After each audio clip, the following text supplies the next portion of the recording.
கள்ளக்குறிச்சி மாவட்டம் அரகண்டநல்லூர் அருகே தனியார் மகளிர் கல்லூரியில் 3ஆம் ஆண்டு படித்து வந்த மாணவி 3வது மாடியிலிருந்து குதித்து தற்கொலை செய்து கொண்ட சம்பவம் அதிர்ச்சியை ஏற்படுத்தியுள்ளது.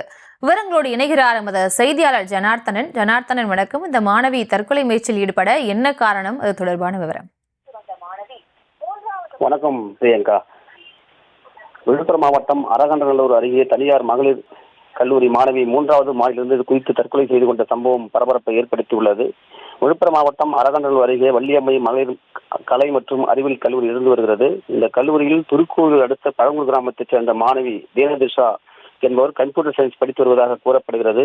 இந்த நிலையில் இன்று கல்லூரிக்கு வந்த அவர் தற்போது காலையிலிருந்தே சோகமாக இருந்து வந்ததாக கூறப்படுகிறது. திடீரென அவர் 3வது மாடியிலிருந்து குதித்து தற்கொலை செய்து கொண்ட சம்பவம் பரபரப்பை ஏற்படுத்தியுள்ளது. கல்லூரி மாணவி தீனா திஷா மன உளைச்சலில் அவர் தற்கொலை செய்து கொண்டாரா, இல்லை வேறு ஏதாவது காரணம் என்ற பல்வேறு கோணங்களில் விழுப்புரம் ஏஎஸ்பி ரவீந்திர குப்தா தலைமையிலான போலீசார் விசாரணை நடத்தி வருகின்றனர். இந்த சம்பவம் கல்லூரியில் பெரும் பரபரப்பை ஏற்படுத்தியுள்ளது. பிரியங்கா, விவரங்களுக்கு நன்றி ஜனார்த்தனன்.